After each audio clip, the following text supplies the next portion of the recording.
E aí, essa russofobia que a gente falou, e muitos acreditam que é folclore, mas fato é que Kiev começou a renomear 95 ruas como parte de um esforço para eliminar nomes de lugares russos e soviéticos, anunciou o prefeito da capital da Ucrânia um dia após o país comemorar 31 anos de independência. Desde que a Rússia invadiu a Ucrânia, acelerou a desrussificação, uma campanha para se livrar do legado de centenas de anos de governo de Moscou. Professor, como você vai separar duas nações com a mesma origem? Pois é, William, são 31 anos somente, né, de independência da Ucrânia em relação, vamos dizer assim, ao domínio russo, né? Isso, obviamente, é muito pouco tempo, considerando aí o tempo de uma nação, né, de um país, de uma forma geral. Isso são esforços pontuais, né, que a gente vê, e isso é muito comum no mundo atual, de se fazer, vamos dizer assim, né, ações que gerem reputação, imagem, ou aspectos midiáticos, né, para ser negativo aí, né, que são para tentar mover as pessoas de uma posição já inicial ou de uma posição mais tradicional. Então, desvincular a Ucrânia, vamos dizer assim, né, da cultura russa e de todo o Oriente, né, de uma forma geral, né, da Europa Oriental, obviamente, isso é muito difícil, né? Isso seria uma negação das suas origens, das suas naturezas, né? E que isso não faz sentido do ponto de vista da própria população ucraniana, desculpa, nessa questão. Mas sempre é uma tentativa, né, de se desvincular e, obviamente, de criar situações os quais a Ucrânia se sinta cada vez mais liberta, né? Portanto, mais independente, mais soberana das suas atitudes, né? Como o Conrado repete aqui e fala muito bem, né? A liberdade é um processo de vigilância permanente, né?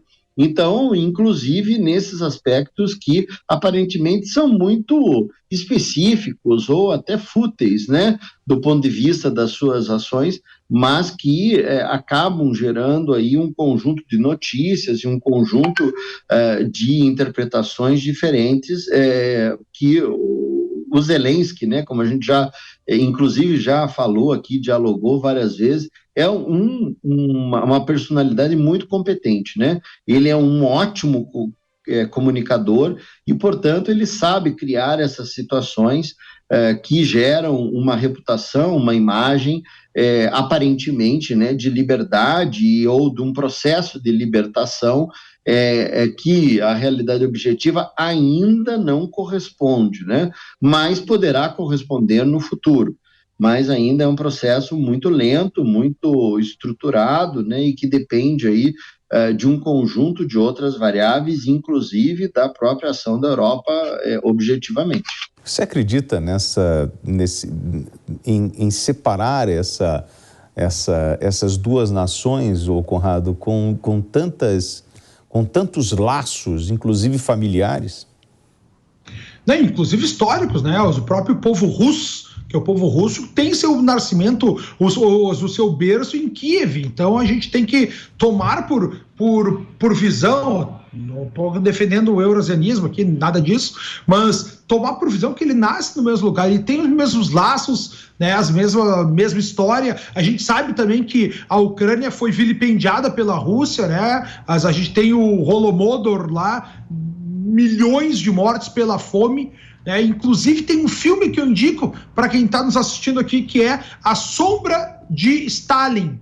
Vale a pena vocês verem aí, vai chamar a atenção de muita gente. Tem uma parte ali que a imensa maioria do filme é verdadeira, tem uma parte só mais como é que eu vou dizer assim, mais romantizada em relação ao George Orwell ali, o escritor do grande livro 1984, do Animal Farm, lá, a Revolução dos Bichos, como ficou conhecida aqui no Brasil, que são questionamentos, são observações sobre esses regimes soviéticos, né? E aí fica difícil, né, William? Tu sabes, William, que um dos porquês dessa guerra ocorrer é exatamente pelo rompimento desses laços fortuitos, quando a gente teve aí o acordo de Minsk, que era tentar dar uma estabilidade para a região da Crimeia e para essas regiões separatistas do Donbass. A gente viu aí o governo ucraniano fazendo algumas censuras, né, aos vínculos russos, vínculos soviéticos, como tu bem falaste. Eles proibiram que a língua russa fosse falada exclusivamente em escolas, repartições públicas e pelo povo. Imagina chegar aqui no Sul e dizer que tu não pode mais utilizar o ba, não pode mais utilizar o tchê, né? O que a gente estaria conseguindo com isso aí? Tu acha que a gauchada ia pular para o lado dos brasileiros ou para o lado dos argentinos, aqui para o lado dos uruguaios, né? Que tem essa mesma vinculação de modo de falar, jeito de se vestir, a mesma gastronomia. Então são esses pontos que a gente tem que atentar. Não é à toa que a gente tem aí uma batalha tão sangrenta acontecendo há tanto tempo no território ucraniano, William. Falou de Minsk. Vocês sabem que o governo da Polônia acusou as autoridades da vizinha Bielorrússia de nivelar um memorial contendo os túmulos de combatentes da resistência polonesa que morreram lutando contra os soldados soviéticos durante a Segunda Guerra Mundial. Um porta-voz do Ministério das Relações Exteriores da Polônia disse que o cemitério de Surkont, na Bielorrússia, estava sendo, abre aspas, devastado pelos serviços do regime de Minsk, fecha aspas. Kawaguchi. William, sabe que isso é como se fosse uma estocada no coração da Polônia. Pelo seguinte, isso é o que explica muito da tal russofobia, de por que todos aqueles países não perdoam a Rússia.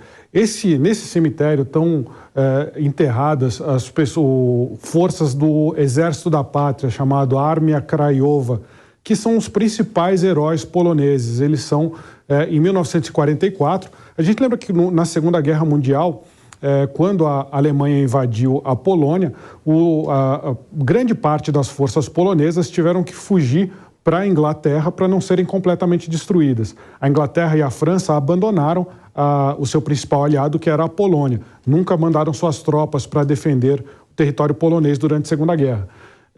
Mas surgiu lá dentro esse Armia Krajowa, que era o exército da resistência, é o exército de partisans. E eles defenderam a Polônia contra os nazistas. Mas quando o exército soviético estava chegando, eles acharam que os soviéticos iam ajudá-los a libertar a Polônia, mas não foi isso que aconteceu. Os soviéticos estacionaram próximo de Varsóvia e esperaram os nazistas dizimarem o exército da pátria polonesa. Por conta disso, a Polônia hoje, eles até perdoam os alemães, falam, não, aquilo ali já passou e tal. Agora, quando eles falam dos russos, eles não esquecem isso, que os russos pararam na frente do rio, esperaram eles ser dizimados e depois invadiram Varsóvia. Por quê? Porque eles queriam que todo o exército da Armia Krajowa fosse completamente dizimado para depois a Rússia pudesse controlar, a União Soviética pudesse controlar a capital polonesa. Essa é a principal razão do ódio da Polônia em relação à Rússia, que não cessou hoje em dia. Isso explica todo esse apoio que a Polônia está dando em relação à Ucrânia. Por quê? Por causa dessas mágoas da Segunda Guerra Mundial. E esse cemitério ele foi destruído. Por que ele foi destruído? Porque a Polônia destruiu também símbolos, monumentos soviéticos que ficavam no sul da Polônia. Isso está acontecendo na Europa inteira. Isso aconteceu na Estônia. A Estônia removeu um tanque que era em homenagem aos soviéticos e, em seguida, grupos hackers russos atacaram a Estônia. Então, isso está pipocando na Europa inteira e não vai acabar bem.